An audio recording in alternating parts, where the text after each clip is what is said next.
Hello बच्चों। आज का हमारा जो टॉपिक है वो आपने थंबनेल में देख लिया होगा। आज हम 3 से 4 टॉपिक करेंगे और सभी टॉपिक हमेशा की तरह महत्वपूर्ण भी है और उनमें हम बाद में देखेंगे कुछ क्वेश्चन। तो सबसे पहला टॉपिक हमारा है विद्युत परिपथ। और विद्युत परिपथ की बात करें तो उसकी एक छोटी सी परिभाषा है कि किसी विद्युत धारा के सतत एवं बंद परिपथ को हम बोलते हैं विद्युत परिपथ। कहने का मतलब ये है कि धारा क्या कर रही है, प्रवाहित हो रही है। और धारा प्रवाहित हो रही है और जिस पथ में प्रवाहित हो रही है तो वो पथ क्या होना चाहिए, पूरा बंद होना चाहिए, तो वो पथ विद्युत परिपथ कहलाएगा। और विद्युत परिपथ में हम जो आरेख बनाएंगे, चित्र बनाएंगे विद्युत परिपथ का, उस चित्र में हम किन किन अवयवों को उपयोग में लेंगे, किन किन अवयवों की सहायता से उस परिपथ को हम बढ़िया तरीके से समझ सकते हैं, परिपथ में कौन कौन से अवयव काम में आएंगे, वो सभी अवयव हमने यहाँ पे लिख रखे हैं। विद्युत परिपथ में उपयोग होने वाले अवयवों के प्रतीक, तो ये कुछ प्रतीक है, इनके बारे में देखेंगे। और उसके बाद में हम देखेंगे विद्युत परिपथ को बनाते कैसे, इन सभी का उपयोग करने की कोशिश करेंगे, एक परिपथ बनाएंगे जिससे आपको ये समझ में आएगा अच्छा इस तरीके से हम विद्युत परिपथ बना सकते हैं। उसके बाद हम देखेंगे ओम का नियम, जो बहुत महत्वपूर्ण टॉपिक है हमारा। ओम के नियम की परिभाषा देखेंगे। ओम के नियम से हम एक संबंध निकालेंगे, उस संबंध में हम प्रतिरोध का मान निकालेंगे। फिर ओम के नियम का हम करेंगे सत्यापन। और उससे पहले हम देखेंगे ओम के नियम में एक ओम की परिभाषा। ओम के नियम का सत्यापन लास्ट में करेंगे। तो आइए करते हैं इस कक्षा को शुरू। तो साथ मिलके करेंगे इस कक्षा को शुरू। और पहले हमने जो बताया था विद्युत परिपथ की परिभाषा तो हमने देख ली। अब उस विद्युत परिपथ में कौन कौन से अवयव काम में आते हैं, उन अवयवों के क्या क्या नाम है, उनके प्रतीक चिन्ह क्या है। ऐसा तो है नहीं कि बल्ब अगर हमें बनाना होगा परिपथ में तो एक बल्ब लाके रख दो, ऐसा नहीं होगा, ठीक है। प्रतिरोध का चिन्ह बनाना होगा तो ऐसा नहीं है कि हम कोई बड़ा सा तार लेके आ जाए उसमें दिखा दिए प्रतिरोध है। कुंजी कैसे ऑन होती है, कैसे ऑफ होती है, एक सेल है तो उसे क्या बोलेंगे, दो एक से ज्यादा सेल है तो उसे बैटरी क्यों बोलते हैं। तो ये सभी चीज हम देख रहे हैं। तो विद्युत परिपथ की बात हो चुकी। अब देखो आगे देखते हैं विद्युत परिपथ में उपयोग होने वाले अवयवों के प्रतीक, symbol of component used in electric circuit. तो सबसे पहला जो अवयव है वो काम में आता है सेल। और सेल को किस प्रकार से प्रदर्शित करते हैं, इस प्रकार से हम प्रदर्शित करते हैं। एक लाइन ऐसे बनाते हैं, फिर एक लाइन बड़ी बनाते हैं, फिर एक लाइन छोटी बनाते हैं, फिर ये लाइन बनाते हैं।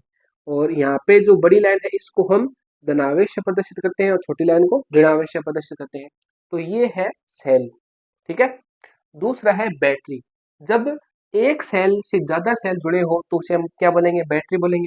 तो उस बैटरी को बनाने के तरीका एक तो ये है कि एक सेल ये हो गया, दूसरा सेल ये हो गया।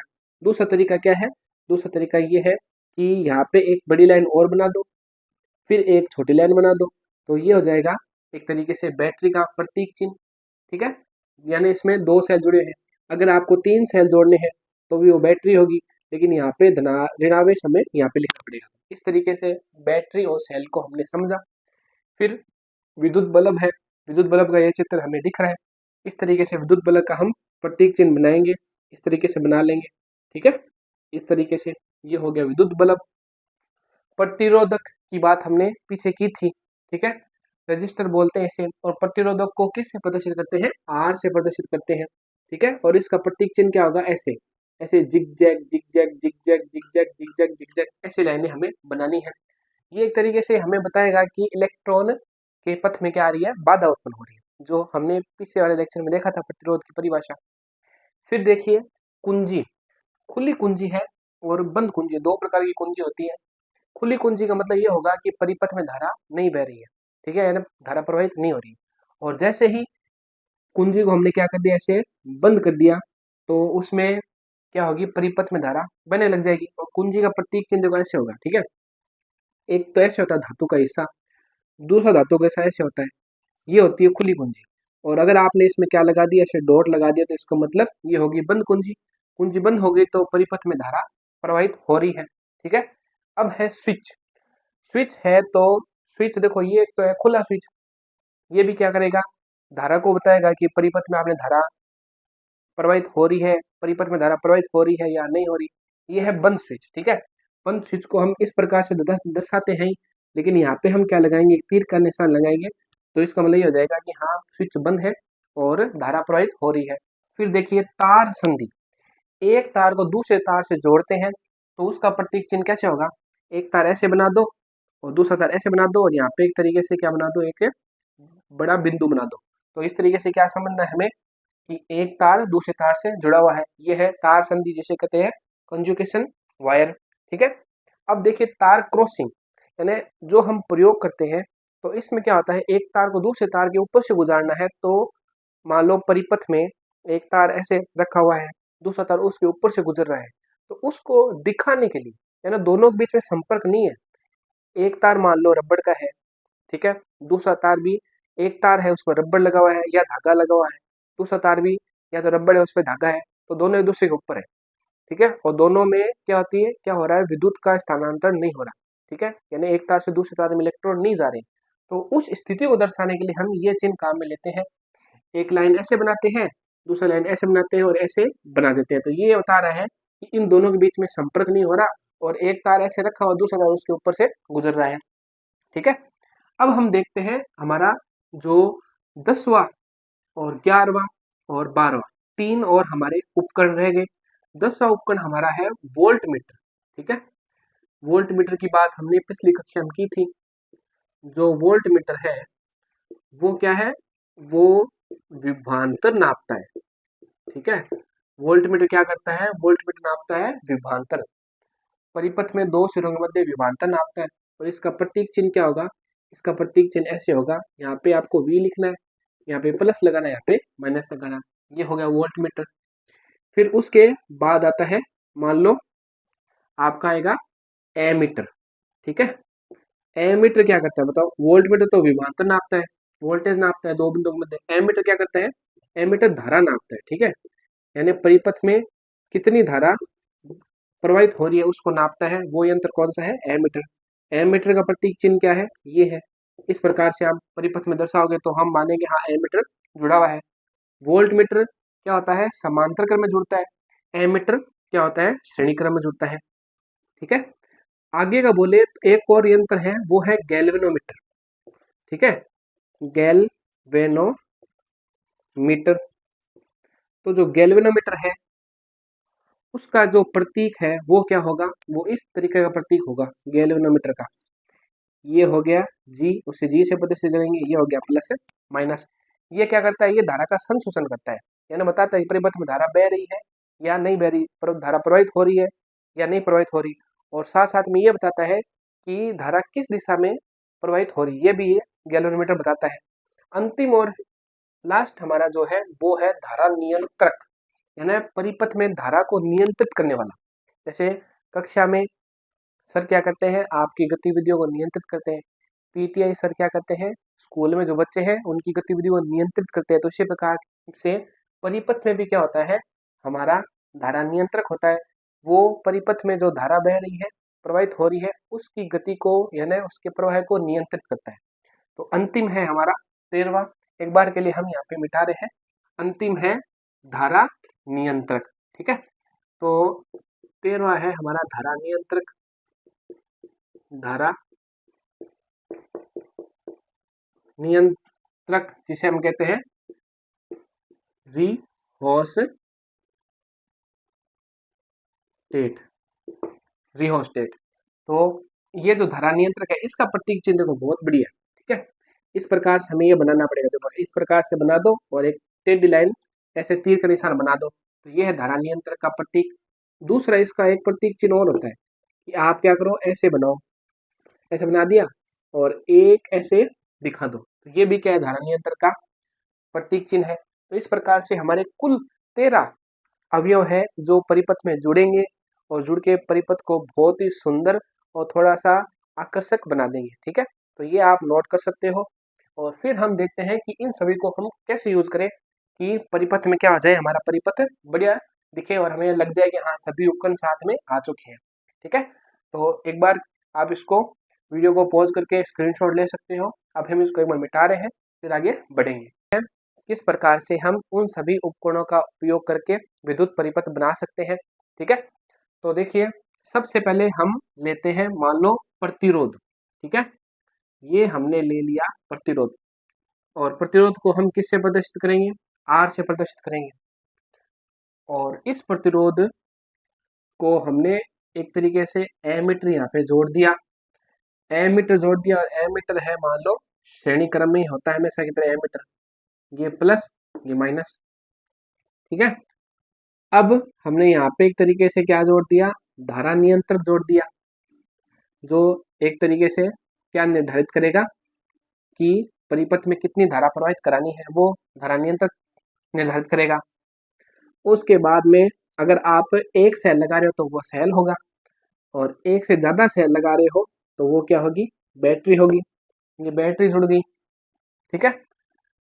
फिर बात करें कुंजी की, तो कुंजी भी हम इस तरीके से, अभी हमने क्या रखी, कुंजी ऑफ रखी है, कुंजी खुली है, इसमें धारा प्रवाहित नहीं हो रही है।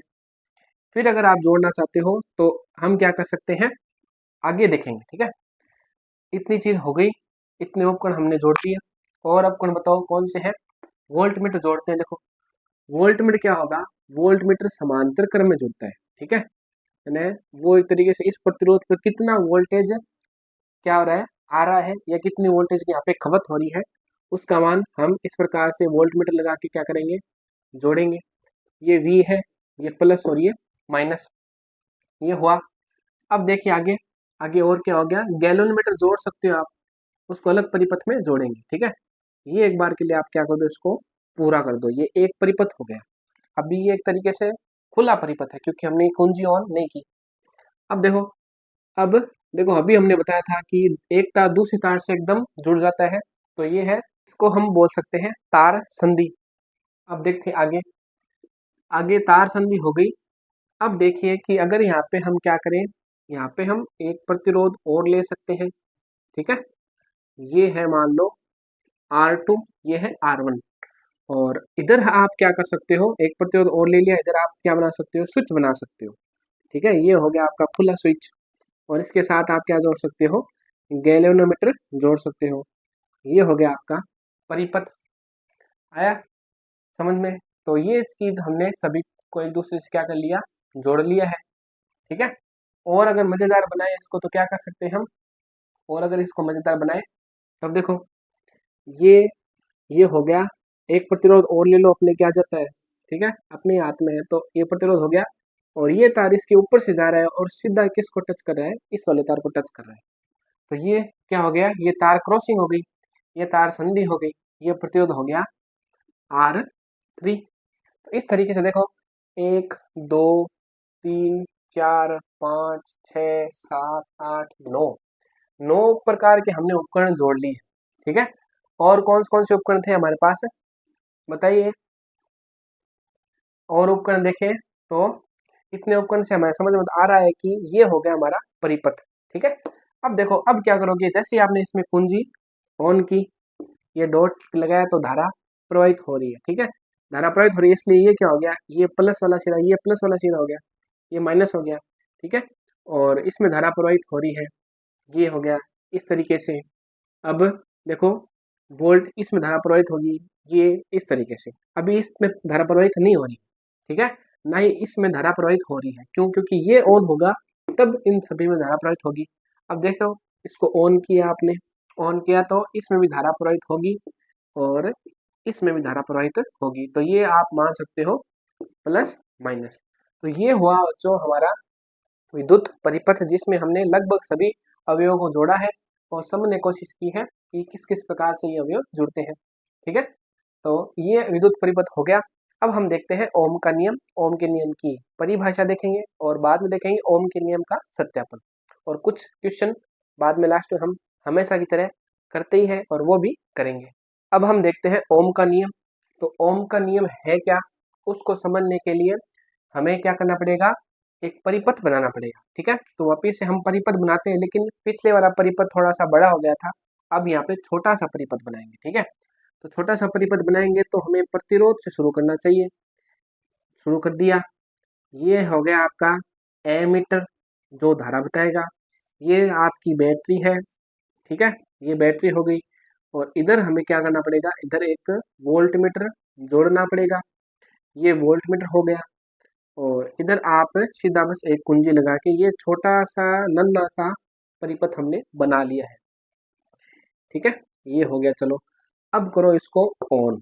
कुंजी ऑन हो गई, धारा प्रवाहित हो रही है। इस तरीके से धारा प्रवाहित होगी तो ये सिरा धनात्मक होगा, ये सिरा ऋणात्मक होगा। इस तरीके से धारा प्रवाहित होगी। इस तार का प्रतिरोध R है। ठीक है, ये धनात्मक, ये ऋणात्मक, ऐसे धारा प्रवाहित होगी, ऐसे धारा प्रवाहित होगी। ये आया। तो अब देखिए ओम का जो नियम है कुछ विशेष परिस्थितियों में ही क्या होता है, लागू होता है। अगर आपने परिस्थिति बदल दी तो ओम का नियम लागू नहीं होगा। तो एक बार इसको पढ़ते हैं, फिर वापिस से इस चित्र की सहायता से ओम के नियम को वापिस से समझेंगे। ओम के नियम के अनुसार यदि ताप यानी टेम्परेचर, तार की लंबाई, क्षेत्रफल आदि भौतिक अवस्थाएं नियत रहती है, यानी ओम का नियम कब लागू होगा, जब भौतिक अवस्थाएं नियत हो, ताप नियत हो, तार की लंबाई नियत है, तार का क्षेत्रफल नियत है। ठीक है, तो किसी चालक तार के सिरों के बीच उत्पन्न विभवांतर, तो ये चालक तार है, इसके सिरों के बीच विभवांतर उत्पन्न हो रहा है, वो कौन नापेगा, वोल्टमीटर नापेगा। और वोल्टमीटर क्या है, समांतर क्रम में है। ठीक है, उसमें प्रवाहित धारा आई के समानुपाती होता है। तो इस तार में जो धारा प्रवाहित हो रही है वो कौन सी है, आई है, उसके क्या होता है, समानुपाती होता है। या आप ऐसे भी कह सकते हो कि चालक तार के सिरों पर उत्पन्न विभवांतर V तथा प्रवाहित धारा I का अनुपात नियत रहता है, इसे हम बोलते हैं ओम का नियम। एक वापिस से देखिए, ओम के नियम के अनुसार यदि ताप, तार की लंबाई, क्षेत्रफल आदि भौतिक परिस्थितियां नियत है तो चालक तार के सिरों पर उत्पन्न विभवांतर V क्या होगा, उस तार में प्रवाहित धारा I के क्या होगा, समानुपाती होगा। ठीक है, तो एक बार से समझिए कि हमने मान लो यहाँ पे कितनी वोल्टेज दे रखी है, आपने मान लो 20 वोल्ट दे रखी है। ठीक है, और धारा एक बार के लिए हम मान रहे हैं 2 एम्पियर प्रवाहित हो रही है। तो देखो इनका अनुपात कितना आएगा, 20 वोल्ट है, 2 एम्पियर धारा है, अनुपात कितना है, 10। ठीक है, अब आप क्या करो, आप क्या करोगे, आपने 40 वोल्ट लगा दी और यहाँ पे 4 एम्पियर धारा हो गई, तो अनुपात कितना आएगा, 40/4, वो भी क्या आ जाएगा एक तरीके से 10। ठीक है, तो ये क्या हो रहा है, बार बार 10 आ रहा है। यही है ओम का नियम कि आप वोल्टेज जिस अनुपात में बढ़ाओगे धारा भी उस अनुपात में बढ़ेगी, भौतिक अवस्थाएं नियत रहेगी तब। ठीक है, धारा कौन बताएगा, एमीटर बताएगा, और वोल्टेज कौन बताएगा, वोल्टमीटर बताएगा। तो हम यहाँ पे क्या लिखेंगे, अर्थात ओम के नियम से जो वोल्टेज है यानी विभवांतर है वो किसके समानुपाती होगा, धारा के समानुपाती होगा।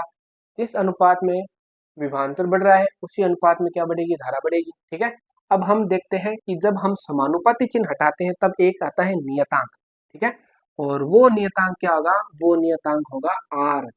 इसकी बात हमने पिछली क्लास में देख ली थी, और R क्या है, प्रतिरोध है। ठीक है, तो V बराबर क्या हो जाएगा, IR हो जाएगा। ठीक है, और अगर इस तरीके से लिखे तो V बराबर V/I बराबर क्या होता है, R होता है। तो ये भी क्या है, ओम का नियम है, ये भी है ओम का नियम। तो यहाँ पे जो आप अनुपात लिख रहे थे वो अनुपात क्या था, एक तरीके से प्रतिरोध के बराबर था। वोल्टेज, विभवांतर और धारा का अनुपात क्या होता है, प्रतिरोध के बराबर होता है। ये है बच्चों ओम का नियम। ओम का नियम परिवर्तित, ओम का नियम कुछ परिस्थितियों में क्या होता है, लागू नहीं होता है। वो परिस्थितियां 12वीं क्लास में हम देखते हैं, लेकिन अभी तो आप 10वीं क्लास के बच्चे हो, नन्हे मुन्ने बच्चे हो, तो इतनी हमें टेंशन लेने की जरूरत नहीं है। मस्त रहना है और इतनी सी चीज पढ़नी है। ये हमारा हो गया ओम का नियम। ठीक है, कि जिस प्रकार से आप वोल्टेज बढ़ाओगे यानी आप सेल बड़ा कर दोगे या बैटरी बड़ी ले लोगे तो उस अनुपात में धारा भी क्या होगी, धारा का मान उसी अनुपात में बढ़ेगा। जिस अनुपात में इसको बढ़ाओगे V को, उसी अनुपात में धारा प्रवाहित होगी। जिस प्रकार से परीक्षा जैसे जैसे नजदीक आती है तो जैसे बच्चों का वोल्टेज बढ़ता है, परीक्षा का प्रेशर बढ़ता है, तो बच्चे क्या करते हैं, उतना ही मन लगा के, उतनी ही गहराई से क्या करते हैं, पढ़ते हैं। ठीक है, टीचर जब टेस्ट लेते हैं तो टेस्ट का प्रेशर है, मान लो मंडे को टेस्ट है तो आज हो गया मान लो वेडनेसडे, तो धीरे धीरे मंडे आ रहा है तो प्रेशर क्या हो रहा है, बढ़ रहा है, वोल्टेज बढ़ रहा है। टीचर कहेंगे अगर नंबर नहीं आएंगे तो पनिशमेंट मिलेगी, वोल्टेज बढ़ रहा है, तो बच्चे धीरे धीरे क्या कर रहे हैं, पढ़ना शुरू कर रहे हैं, यानी वहाँ पे क्या धारा धीरे धीरे बढ़ रही है। जिस प्रकार से वोल्टेज बढ़ेगा उस प्रकार से धारा बढ़ेगी। जिस प्रकार से पेपर नजदीक आएगा तो उसका प्रेशर बढ़ेगा, उसी हिसाब से बच्चा मेहनत करेगा। तो ये जो रिलेशन आपके और पढ़ाई के बीच में है ना, वही रिलेशन यहाँ पे है, वोल्टेज और धारा के बीच में। अब हम देखते हैं एक ओम की परिभाषा। तो देखो एक ओम की परिभाषा हम देखो क्या करना है। ओम बात करें, ओम है क्या? ओम एक तरीके से प्रतिरोध का क्या है, मात्रक है। ठीक है, पिछली क्लास में हमने देखा था आर है ना, आर जो प्रतिरोध है इसका मात्रक क्या है, ओम। ठीक है, OHM, ये है ओम, जिसे हम ओमेगा भी बोलते हैं। एक ओम की परिभाषा कई बार कुछ परिस्थितियों में हमें पूछ भी सकते हैं, अगर एग्जामिनर थोड़ा हार्ड पेपर बना दे तो एक ओम की परिभाषा पूछ सकता है। तो देखो बहुत आसान है, क्या करना है कि आप कर दो यदि, ठीक है, यदि जो चालक है, जो चालक तार है, उनके सिरों के मध्य 1 वोल्ट विभवांतर आप लगा रहे हो, और यदि उसमें धारा भी कितनी प्रवाहित हो रही है, 1 एम्पियर धारा प्रवाहित हो रही है। ठीक है, 1 एम्पियर धारा प्रवाहित हो रही है, तो उस स्थिति में जो चालक तार है उसका प्रतिरोध किसके बराबर होगा, 1 ओम के बराबर होगा। ठीक है, तो हम यहाँ पे परिभाषा लिख रहे हैं, यदि यदि चालक तार के सिरों के मध्य विभवांतर 1 वोल्ट है तथा चालक में धारा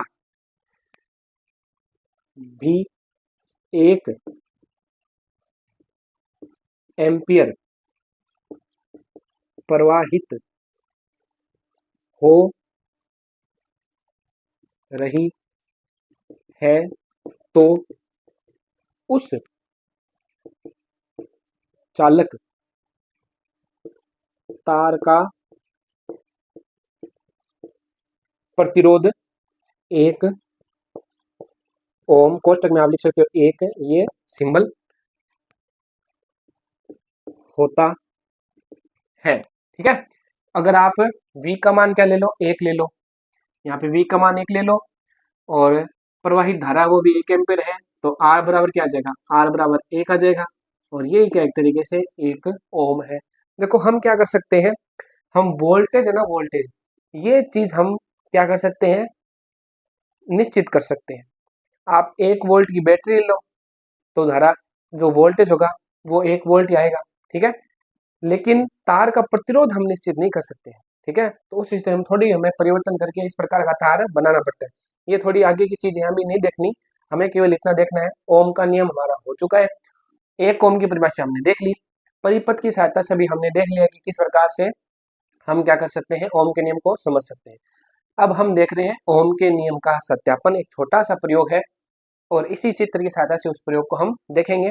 तो आप वीडियो को पॉज करके ये महत्वपूर्ण चीजें उतार सकते हो, परीक्षा में आने की संभावना इनकी पूरी से पूरी रहती है। बच्चों, ओम के नियम का सत्यापन, वेरिफिकेशन ऑफ ओम्स लॉ।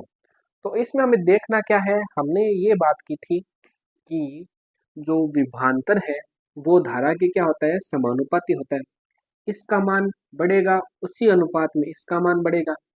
ठीक है, या फिर हम इसे बोले, अगर समानुपाती चिन्ह हटाए तो एक नियतांक आता है R, ये समीकरण बन गई।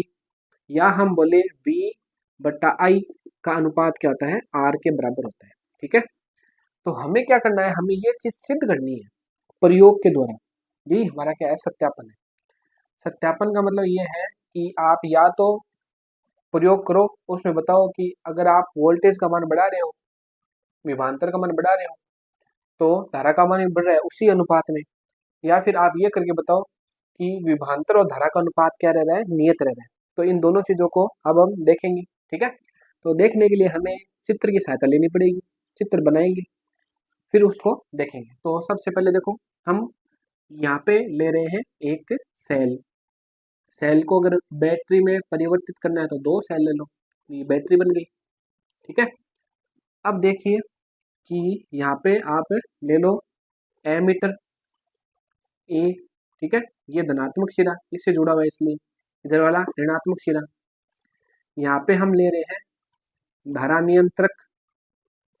ठीक है, धारा नियंत्रक है, और फिर आगे धारा नियंत्रक जुड़ा हुआ है एक तरीके से, इस तरीके से, ठीक है। फिर आगे मान लो कोई ले लिया आपने प्रतिरोध, प्रतिरोध के समांतर क्रम में आपने क्या जोड़ दिया, वोल्ट मीटर जोड़ दिया। देखो ये धनात्मक सिरा, तो ये भी धनात्मक सिरा वोल्ट मीटर का, और ये ऋणात्मक सिरा दूसरा सिरा, ठीक है। फिर इस तरीके से अगर आप लेना चाहो तो यहाँ पे कुंजी ले लो, कोई दिक्कत नहीं है, ये कुंजी हो गई, और ये हो गया आपका एक तरीके से परिपथ पूरा, ठीक है। इसको ऐसे भी कुछ भी कर सकते हैं, ऐसे परिपथ पूरा हो गया हमारा। आया समझ में? अब देखो हमें करना क्या है, हमें छोटा सा प्रयोग करना है, और प्रयोग में हमें जो ये धारा नियंत्रक है जिसे हम RH से प्रदर्शित करते हैं, ये है बैटरी, ये है बैटरी, ये है कुंजी, और ये क्या है, ये है एमीटर, ये है R यानी प्रतिरोध, ये है वोल्ट मीटर। तो ये हमारा परिपथ पूरा हो चुका है। और अगर आप लेना चाहो तो एक बल्ब ले सकते हो, प्रतिरोध की जगह बल्ब भी ले सकते हैं, ठीक है। यहाँ पे कोई बड़ी बात नहीं, प्रतिरोध की जगह हम क्या ले सकते हैं, बल्ब भी ले सकते हैं। तो ये हम एक तरीके से बल्ब यहाँ पे बना रहे हैं, एक्स्ट्रा बना रहे हैं, ठीक है। यहाँ पे भी आप क्या कर सकते हो, वोल्ट मीटर जोड़ सकते हो। तो या तो आप यहाँ पे बल्ब ले लो, ठीक है, इसको हटा दो, इसको हटा दें, चलो यहाँ पे हम क्या ले रहे हैं, बल्ब ले रहे हैं, ठीक है। बल्ब ले रहे हैं तो बल्ब का चिन्ह ऐसे होगा हमारा, ठीक है। अब बल्ब का ही प्रतिरोध होगा तो उसी का प्रतिरोध हम यहाँ पे काम में ले लेंगे, ठीक है। अब देखो अब हमें क्या करना है, हमें प्रयोग करना है।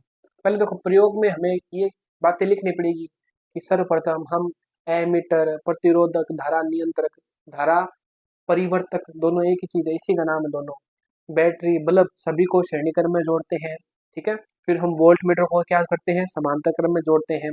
अब हम क्या करेंगे, हम इसकी रीडिंग लेंगे, ठीक है। रीडिंग किस प्रकार से लेना है, हमें एक तरफ क्या रखना है, हमें एक तरफ रखना है वोल्टेज, ठीक है, और दूसरी तरफ क्या रखना है, धारा रखना है। तो इस प्रकार से हमें वोल्टेज और धारा का अनुपात लेना है। अब हम क्या करेंगे, जैसे हमने कुंजी ऑन की और हमें शुरुआत में जो वोल्टेज था वो वोल्टेज यहाँ से देखना पड़ेगा, और उस वोल्टेज के आधार पर हमें ये धारा देखनी पड़ेगी। शुरुआत में हमने क्या किया, इसको एक तरीके से व्यवस्थित कर लिया। तो पहली रीडिंग मान लो, पहली रीडिंग हमने वोल्टेज की आ गई 10 वोल्ट, ठीक है, और धारा कितनी आ गई, धारा आप मान लो 2 एम्पीयर की धारा प्रवाहित हो रही है। अब देखो इसको आगे पीछे करने वाला, यानी इस मान को आगे पीछे करने वाला कौन है, धारा नियंत्रक ये है, ठीक है। अगर इसको हम थोड़ा सा पीछे लेके आ जाएंगे, ठीक है, इसको थोड़ा सा पीछे लेके आ जाएंगे, तो उस स्थिति में देखो क्या होगा, इसमें वोल्टेज परिवर्तित होगा, ठीक है। वोल्टेज परिवर्तित होगा तो मान लो वोल्टेज कितना आ रहा है, 20 आ रहा है, ठीक है। फिर क्या आ रही, धारा 4 एम्पीयर आ गई। अब जैसे ही आपने एक प्रयोग कर लिया, पहला प्रयोग ये था कि इसको व्यवस्थित किया, 10 आ गया, ये 2 आ गया, तो कुंजी एक बार के लिए हमने हटा दी, फिर वापिस कुंजी लगाई, इसको थोड़ा सा पीछे सरकाया, तो ये वोल्टेज 20 आ गई और धारा कितनी आ गई, 4 एम्पियर आ गई, ठीक है। धारा को कौन बताएगा, एम्पियर बताएगा, वोल्टेज को कौन बताएगा, ये सॉरी विभवांतर को कौन बताएगा, वोल्टेज बताएगा। अब तीसरी रीडिंग ले लो, ठीक है, तीसरी रीडिंग ले रहे हो तो इसको थोड़ा सा व्यवस्थित करो, फिर वापिस कुंजी हमने लगा दी, ये कितना आ गया, मान लो 30 आ गया, और ये कितना आ जाएगा, 6 आ जाएगा। तो इस तरीके से वापस कुंजी हटाई, इसको थोड़ा सा व्यवस्थित किया, पीछे किया, वापस कुंजी लगाई, यहाँ पे वोल्ट मीटर में कितना मान आ रहा है, 40 आ रहा है, ठीक है, और ये कितना आ रहा है, 8 एम्पियर आ रहा है। तो अब इनका अनुपात देखो, 10 अनुपात कितना था, 2 5 होता है, इसका भी अनुपात 5, इसका भी अनुपात 5, इसका भी अनुपात 5, यानी हम यहाँ पे कह सकते हैं कि I और V का अनुपात R के बराबर अर्थात 5 ओम आ रहा है, ठीक है। तो देखो एक बार प्रयोग को वापस देखो, आपने देखो इसको तो नहीं बदला, हमने बल्ब को नहीं बदला, बल्ब को नहीं बदला तो बल्ब का प्रतिरोध भी नहीं बदलेगा, प्रतिरोध वही रहेगा। हमने केवल क्या किया, हमने इस परिपथ में वोल्टेज को बदला, वोल्टेज बदली तो धारा बदली, तो प्रतिरोध का मान तो हर परिस्थिति में 5 ओम आना ही पड़ेगा, मान तो 5 ओम को आना ही पड़ेगा, ठीक है, इसमें कोई नहीं रोक सकता। क्यों, क्योंकि आप बल्ब नहीं बदल रहे तो बल्ब का प्रतिरोध भी नहीं बदलेगा, ठीक है। इस स्थिति में आपने धारा नियंत्रक की सहायता से क्या किया, ये हमारा क्या है, धारा नियंत्रक, धारा नियंत्रक बोलो या धारा परिवर्तक बोलो, तो इसके सहायता से हमने धारा को परिवर्तित किया, धारा को नियंत्रित किया अलग अलग स्थितियों में। उस हिसाब से हमारा वोल्टमीटर में पाठ्यांक आ गया, उसी हिसाब से हमारा एमीटर में क्या आ गया, पाठ्यांक आ गया। उन दोनों का हमने ग्राफ बना लिया, उन दोनों का अनुपात देखा तो हर बार क्या रहे, 5 ओम आ रहा है। तो एक तरीके से जो ओम सर ने जो बताया था कि V और I का अनुपात नियत होता है, यानी इसके लिए बल्ब के लिए V और I का अनुपात नियत होगा, 5 ओम होगा, वो हमारा सिद्ध हो गया। ठीक है, अब इसका देखो, अगर आप हम ग्राफ बनाए, ठीक है, अगर हम क्या बनाए, ग्राफ बनाए, तो हमें थोड़ी सी यहाँ पे जगह करनी पड़ेगी। एक चीज और, जो एमीटर होता है वो धारा का मापन करता है, और जो वोल्ट मीटर होता है वो क्या करता है, विभवांतर का मापन करता है। तो अगर आप देखो ग्राफ बनाओ यहाँ पे, ठीक है, यहाँ पे हम आई और वी के मध्य ग्राफ बनाए, यहाँ पे चाहे वी लिख दो, यहाँ पे आई लिख दो, चाहे यहाँ पे आई लिख दो, यहाँ पे वी लिख दो। तो देखो शुरुआत में क्या होगा, आपने आई इधर ले लिया, 2, 4, 6, 8, ठीक है, ये हो गया मान लो 10, 20, 30 और 40। तो इस तरीके से पहला बिंदु यहाँ पे आ गया 2, 10 का, दूसरा बिंदु देखो 4, 20 का इधर आ गया, तीसरा बिंदु इधर आ गया, चौथा बिंदु इधर आ गया। इस तरीके से ग्राफ बनाएंगे, सीधी रेखा प्राप्त होगी। ठीक है, ये सीधी लाइन अभी बन नहीं रही, आप बनाओगे तब सीधी रेखा प्राप्त हो जाएगी। तो इस प्रकार से हमें ये सीधी रेखा प्राप्त हो रही है, और V और I के मध्य का जो ढाल होता है वो प्रतिरोध को बताता है। ठीक है, यानी मतलब देखो ये है कि कोई मान है, जैसे V का मान हो गया, I का मान हो गया, तो अगर उनके मध्य हम ग्राफ बना रहे हैं तो उस ग्राफ का मान तीसरी राशि के बराबर होगा, और वो तीसरी राशि क्या है, R है। और ये जो ढाल हम निकाल रहे हैं, वो जो ढाल किसके बराबर होगा, प्रतिरोध के बराबर होगा। ठीक है, तो इस तरीके से बच्चों अगर आप थोड़ा सा और देखना चाहो तो 10वीं क्लास में आप हो, sine theta, cos theta, tan theta, या तो आपने पढ़ लिया होगा या आप पढ़ोगे। तो मैं एक बार के लिए क्या मान रहा हूँ, मैं मान रहा हूँ कि ये है थीटा कोण। ठीक है, और हर परिस्थिति में देखो कोण थीटा ही बन रहा है, क्योंकि सीधी रेखा है, थीटा एक समान है, तो ढाल क्या है, एक समान है। ठीक है, और मान लो ये मान है आपका 20, और ये मान इधर वाला कितना आ रहा है, 4 आ रहा है, तो 20/4 करो, यानी आप क्या कर रहे हो, आप V/I कर रहे हो, और V/I किसके बराबर हो रहा है, R के बराबर, और वो कितना आ रहा है, R बराबर आ रहा है 5 ओम। ठीक है, यानी एक तरीके से हम यहाँ पे कह सकते हैं टेन थीटा। टेन थीटा क्या होता है, लंब बट्टा आधार, लंब है 20, आधार है 4, इनका अनुपात लोगे, और ये है क्या, एक तो V का मान है, दूसरा I का मान है, और वो किसके बराबर है, R के बराबर है इस सूत्र से, और R का मान कितना आ रहा है, 5 ओम आ रहा है। तो इस प्रकार से हमें जो ग्राफ प्राप्त हो रहा है वो ये बता रहा है कि जैसे जैसे आप वोल्टेज का मान बढ़ाओगे, वैसे वैसे धारा का मान उसी अनुपात में बढ़ेगा, या आप कहोगे कि V और I का अनुपात क्या रहता है, एक समान रहता है। तो हम यहाँ पे लास्ट लाइन क्या लिखेंगे, हम यहाँ पे नोट लगा के लास्ट लाइन ये लिखेंगे, यहाँ पे लिख दे। ठीक है, देखो नोट लगा के हम क्या लिख रहे हैं, नोट लगा के लिख रहे हैं कि विभवांतर, यदि विभवांतर और धारा के मध्य ग्राफ बनाते हैं तो वो ग्राफ का ढाल प्रतिरोध का मान देता है, और ग्राफ क्या आता है, सीधी रेखा आता है, जो यह प्रदर्शित कर रहा है कि तार का प्रतिरोध क्या है, एक नियत राशि है जो V और I के अनुपात के बराबर है। तो ये हमारा हो गया टॉपिक। अब हम करेंगे क्वेश्चन RBSE और CBSE के, दोनों ही जो बोर्ड है उनमें जो क्वेश्चन आए हुए हैं वो शानदार लेवल के क्वेश्चन है। आप करोगे तो आपको पता चलेगा, ये तो हमने कुछ पढ़ा ही नहीं भाई, आपको जो किताब में है वही चीज़ हम बढ़ा सकते हैं, उससे एक्स्ट्रा तो नहीं बढ़ा सकते, लेकिन आप कंसेप्ट पकड़ो, आप तरीका पकड़ो, अच्छा ये तरीका है, अगर इसको परिवर्तित कर दोगे तो तरीका तो नहीं बदलेगा, क्वेश्चन बदल सकता है, क्वेश्चन तो यहीं से बनेगा, क्वेश्चन तो यहीं से बनेगा, मगर आपको तरीका पकड़ना है, तरीका पकड़ लोगे तो क्वेश्चन कैसे दे दे, हमारा आंसर एकदम क्या आएगा, सही आएगा। तो अब हम करेंगे क्वेश्चन, टॉपिक आपने पढ़ लिए, टॉपिक पढ़ने के बाद अगर आप क्वेश्चन कर लेते हो तो इसका मतलब इस टॉपिक में कोई डाउट आपके नहीं है। ठीक है, एक बार वापस से देखिए, सत्यापन का मतलब हमें ये सिद्ध करना है कि ये अनुपात क्या होता है, बराबर होता है। तो हमने इनके मान के आधार पर इसको परिवर्तित करके देखा तो ये अनुपात एक नियत राशि आ गया, इसका हमने ग्राफ बनाया तो वो ग्राफ क्या रहा है, सीधी रेखा रहा है, यानी ढाल एक समान है। और इसका ढाल किसको बताएगा, इसका ढाल यानी टेन थीटा का मान ले तो जो लंब बटा आधार है वो किसके बराबर होगा, R के बराबर, ढाल एक समान है तो हर परिस्थिति में क्या होगा, टेन थीटा का मान एक समान होगा। टेन थीटा ही क्या होता है, ग्राफ का ढाल होता है, और ग्राफ का ढाल हर जगह क्या है, 5 ओम है, क्योंकि ग्राफ क्या है, एक समान सीधी रेखा में, तो ढाल यहाँ पे भी टेन थीटा, यहाँ पे टेन थीटा, सभी का मान क्या है, एक समान है। ठीक है, अब हम बढ़ते हैं क्वेश्चनों की तरफ, जो क्वेश्चन बहुत ही मजेदार क्वेश्चन देखेंगे। ये कुछ क्वेश्चन है जो CBSE RBSE में आए हुए हैं। पहला क्वेश्चन देखिए, ओम का नियम लिखिए, तो हमें क्या लिखना पड़ेगा, किसी तार की भौतिक स्थितियां क्या रहे, नियत रहे, अर्थात ताप का मान नियत रहे, तार का, तार की लंबाई नियत रहे, तार का क्षेत्रफल नियत रहे, तो तार के दोनों सिरों पर जो उत्पन्न विभवांतर होता है वो क्या होता है, तार में प्रवाहित धारा के क्या होता है, समानुपाती होता है। अर्थात V समानुपाती I। अब हम क्या करेंगे, समानुपाती चिन्ह हटाएंगे तो यहाँ पे एक नियतांक आ जाएगा जिसे हम बोलेंगे R। तो V बराबर क्या होता है, IR, इतना हमें लिखना पड़ेगा। अब आगे देखो, क्या नाइक्रोम तार के लिए विभवांतर एवं धारा के लिए ग्राफ खींचिए। तो जो नाइक्रोम तार है वो 4 प्रकार की धातुओं से मिलकर बना होता है, ठीक है। एक तो है निकल, दूसरी क्रोमियम, तीसरी मैग्नीज और चौथी है धातु आयरन। तो निकल, क्रोमियम, मैग्नीज, आयरन, ये 4 धातुओं को मिलाते हैं तब एक नाइक्रोम तार बनता है, ठीक है। नाइक्रोम तार की ये खासियत है क्योंकि जब ताप परिवर्तित होता है तो इसका प्रतिरोध ज्यादा जल्दी से परिवर्तित नहीं होता, ठीक है। इसलिए इस प्रकार की मिश्र धातुओं का उपयोग में किया जाता है। अब नाइक्रोम तार के लिए विभवांतर और धारा के लिए ग्राफ बनाना है, तो हमने जो भी ग्राफ बनाया था आई और वी के मध्य, वही ग्राफ आपको बनाना है और कुछ नहीं करना, ठीक है। यहाँ पे आई ले लिया, यहाँ पे सॉरी यहाँ पे वी ले लिया, यहाँ पे आई ले लिया और इसी तरह का ग्राफ हमें मिलेगा।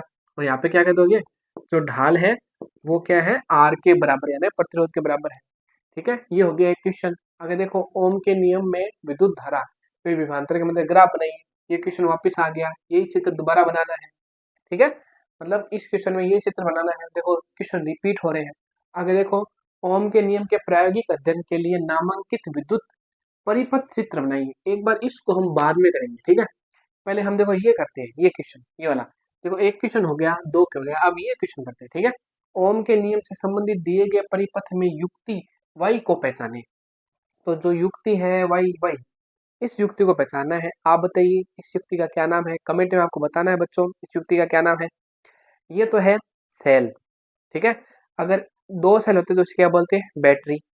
ये प्रतिरोध है ही, और ये है कुंजी, और प्रतिरोध के समांतर क्रम में क्या जुड़ता है, वोल्ट मीटर जुड़ता है, ठीक है। तो वोल्ट मीटर है ये तो। और ये है श्रेणी क्रम में, तो श्रेणी क्रम में क्या जुड़ता है, एमीटर जुड़ता है। इसलिए जो हमारा आंसर होगा वो क्या होगा, एमीटर होगा। विद्युत सेल तो ये हो गया, वोल्ट मीटर ये हो गया, ठीक है, कुंजी होगी ये, और ये हो गया एमीटर। तो हमारा आंसर क्या आएगा, एमीटर आएगा। अब देखो वापिस से ये क्वेश्चन, ओम के नियम के प्रायोगिक अध्ययन के लिए नामांकित विद्युत चित्र बनाइए। तो यही हमें चित्र बनाना है और इसमें सभी का नाम लिखना है। यहाँ पे आप क्या लिखोगे, विद्युत सेल, ठीक है, ये है एक तरीके से कुंजी। यहाँ पे आपको लिखना है वोल्ट मीटर, यहाँ पे क्या लिखना है, यहाँ पे लिखना है एमीटर, और यहाँ पे आपको लिखना है प्रतिरोधक, आर की जगह या सीधा आर लिख सकते हो, ठीक है। तो ये चित्र बनाना था हमें इस क्वेश्चन में, ठीक है। तो क्वेश्चन आसान ही पूछे जा रहे हैं और लगभग ओम के नियम के आसपास ही क्वेश्चन बन रहे हैं ना, ओम के नियम से ज्यादा क्वेश्चन बन रहे हैं। अब देखो, किसी विद्युत परिपथ में धारा नियंत्रक का क्या कार्य है। धारा नियंत्रक की सहायता से हम परिपथ में धारा को नियंत्रित कर सकते हैं, प्रतिरोध का मान कम ज्यादा कर सकते हैं। तो ये है धारा नियंत्रक का काम। ये हमारे 5 क्वेश्चन हो गए। अभी हम 2 क्वेश्चन और देखेंगे, फिर हमारा ये टॉपिक पूरा होगा ओम के नियम से संबंधित और परिपथ से संबंधित। सो इस क्लास के अंतिम 2 क्वेश्चन देखते हैं। दोनों क्वेश्चन सीबीएसई से पूछे गए हैं। पहला क्वेश्चन देखिए क्या है, किसी चालक के सिरों के मध्य विभवांतर और उसमें प्रवाहित धारा परस्पर किस प्रकार संबंधित है, इस संबंध को सत्यापित करने के लिए विद्युत परिपथ आरेख खींचिए। तो यहाँ पे हमें क्या करना पड़ेगा कि किसी चालक तार के मध्य विभवांतर और उसमें प्रवाहित धारा परस्पर किस प्रकार से संबंधित है, विभवांतर और उसमें प्रवाहित धारा परस्पर समानुपाती रूप से संबंधित है। समानुपाती चिन्ह हटाएंगे तो नियतांक आ जाएगा, तो ये हमारा सूत्र बनेगा V बराबर RI, ठीक है। इस संबंध को सत्यापित करने के लिए विद्युत परिपथ आरेख खींचिए। तो जो विद्युत परिपथ आरेख था हमारा, कैसा था आरेख, आरेख यह था कि ये हमारा एक तरीके से सेल हो गया, ठीक है, और ये मान लो एमीटर हो गया, ये प्रतिरोध हो गया, ये कुंजी हो गई, ये क्या हो गया, वोल्ट मीटर इस तरीके से हो गया, ये धनावेश, ये माइनस, ये धनावेश, ये माइनस, एमीटर, ये volt meter, plus minus, R, ये कुंजी, ऑन की, ये धारा बहने लग गई आई, ठीक है। तो इस प्रकार से क्या हो रहा है, ये परिपथ आरेख है। तो इस संबंध को सत्यापित करने के लिए विद्युत परिपथ आरेख खींचिए। तो ये आरेख हमने खींच दिया। अब सत्यापित कैसे करेंगे, सत्यापित करने के लिए तो हमारे पास है वही प्रयोग है कि हम क्या बोलेंगे कि जिस प्रकार से हम क्या करते हैं, विभवांतर का मान परिवर्तित करते हैं तो उस अनुपात में धारा का मान परिवर्तित होता है, और इनके मध्य जो ग्राफ प्राप्त होगा वो हमेशा क्या होगा, सीधी रेखा प्राप्त होगा। तो ये ग्राफ, ये एक क्वेश्चन हो गया। अब देखो आगे, यहाँ पे अगर आप ओम का नियम लिख दो तब भी बहुत बढ़िया बात है इस क्वेश्चन में, ठीक है। तो क्वेश्चन है ये शायद 2 या 3 नंबर का। अब देखिए ये क्वेश्चन बहुत बढ़िया है। दो चालक तारों ए और बी के वी आई ग्राफ आरेख में दर्शाए अनुसार है। तो दो चालक तार है, पहला ए चालक तार है, दूसरा बी चालक तार है। उनके वी आई ग्राफ हमें दे दिए। देखो और आगे क्या कुछ रखा है, दोनों यदि दोनों तार समान लंबाई समान व्यास के हैं, तार की लंबाई समान है और क्या है व्यास समान है, तो इन दोनों में से कौन सा उच्च प्रतिरोधकता के पदार्थ का बना है। यानी हमें एक तरीके से क्या पूछा है, प्रतिरोधकता यानी रो पूछा है, ठीक है। रो का मान हमें पूछा गया है। और आगे देखिए, अपने उत्तर की पुष्टि के लिए कारण बताइए। तो देखो सबसे पहले हमें क्या है, लंबाई समान है, व्यास समान है और उच्च प्रतिरोधकता किसकी ज्यादा है ये बताना है। तो देखिए कि हमने अभी देखा था एक ढाल बराबर क्या होता है, ढाल बराबर होता है टेन थीटा, ठीक है। और टेन थीटा बराबर क्या होगा, लंब बट्टा आधार, और वो किसके बराबर है, आर के बराबर। ये सूत्र अभी हमने देखा था बच्चों, ठीक है। अब देखो एक तो है इसकी ढाल थीटा 1 और एक है इसकी ढाल थीटा 2, ठीक है। तो ढाल किसकी ज्यादा है, ढाल ज्यादा है दूसरे वाले की ढाल ज्यादा है। तो अगर हम बात करें कि एक तरीके से मान लो पहले वाले की बात करें तो ये होगा मान लो V1 और I1 उसके लिए, ठीक है, और V2 और I2। तो देखिए ढाल किससे ज्यादा है, ढाल ज्यादा है इसकी, यानी कहने का मतलब R1 ज्यादा है R2 से, यानी जो R1 है जो चाहे ए का प्रतिरोध है 2 के प्रतिरोध से क्या है ज्यादा है। और वापिस से समझो, ढाल ज्यादा है तो देखो ये मान मान लो बी के लिए, ये मान बी के लिए ज्यादा होगा ए से, ठीक है, यानी ये मान बी के लिए ज्यादा है। इसी प्रकार से आर बी क्या हो गया, ज्यादा हो गया आर ए से। ढाल ज्यादा है तो टेन थीटा का मान ज्यादा होगा, टेन थीटा का मान ज्यादा होगा तो इस राशि का मान ज्यादा होगा, और इस राशि किसके बराबर होगी, आर के बराबर होगी।